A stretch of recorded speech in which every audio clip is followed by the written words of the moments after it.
ہزاروں غم سہنے کے بعد تہجد کا ایک سجدہ نصیب میں لکھا جاتا ہے، اور وہ سجدہ کرنے والا اللہ کا سب سے پسندیدہ بندہ ہوتا ہے، جس کو وہ ان ان گنت لوگوں میں سے چن لیتا ہے جس کی ملاقات کے لیے وہ خود انتظار کرتا ہے۔ رشک آتا ہے مجھے اس شخص کے مقدر پر جس کی ایک پکار سننے کے لیے وہ سارا عالم خاموش کروا دیتا ہے، جس کے دیدار کے لیے وہ آسمان کو سیاہی سے بھر دیتا ہے اور چاروں طرف اندھیرا کر دیتا ہے تاکہ اس کے بندے کے آنسو کوئی تیسری ذات نہ دیکھ سکے، تاکہ اس کے بندے کے جذبات کی خودداری پر پردہ پڑا رہے۔ سب کو بے فکری کی نیند سلا کر وہ اپنے اس خاص بندے کو اپنی جستجو کی فکر میں لگا دیتا ہے۔ نہ مانگ کے اور سسکتا ہوا دل اس کو تہجد میں ڈھونڈ لیتا ہے۔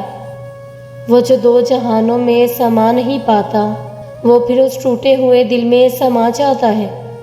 تم سوچتے ہو آزمائش کا وقت بہت لمبا ہو گیا ہے، مگر در حقیقت ملاقات کا وقت بڑھا دیا جاتا ہے۔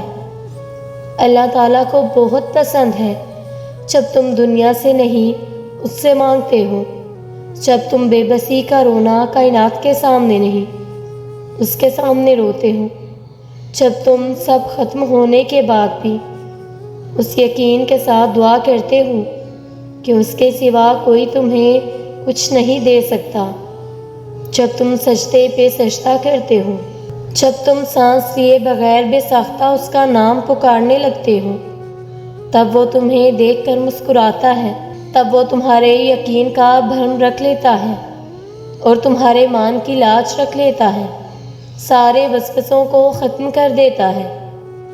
اس کی مسکراہٹ دکھائی نہیں دیتی، مگر محسوس کرو تو رگوں میں اس کی محبت کا رنگ خون کی مانند دوڑنے لگتا ہے۔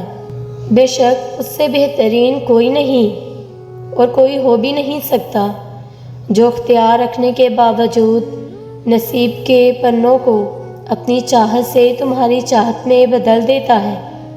وہ بادشاہوں کا بادشاہ ہو کر بھی تمہیں سنتا ہے، اور ایک تم ہو کے فرض ہونے کے باوجود اس کی پکار کا جواب نہیں دیتے۔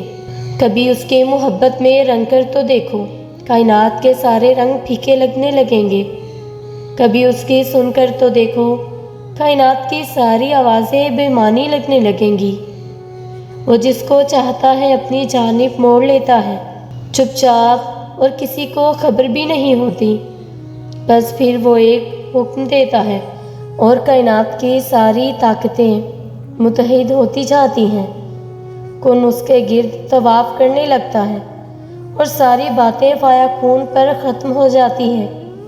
یوں سبھی کہانیاں مکمل ہو جاتی ہیں۔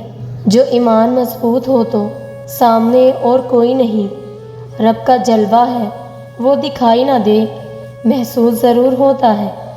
جس کو ہو کی لت لگ جائے دنیا کی ہر لذت بھول جاتی ہے۔ وہ کب دیکھتا ہے کہ گناہ کتنے ہیں، بس رحمت کا لمس پھیلا دیتا ہے۔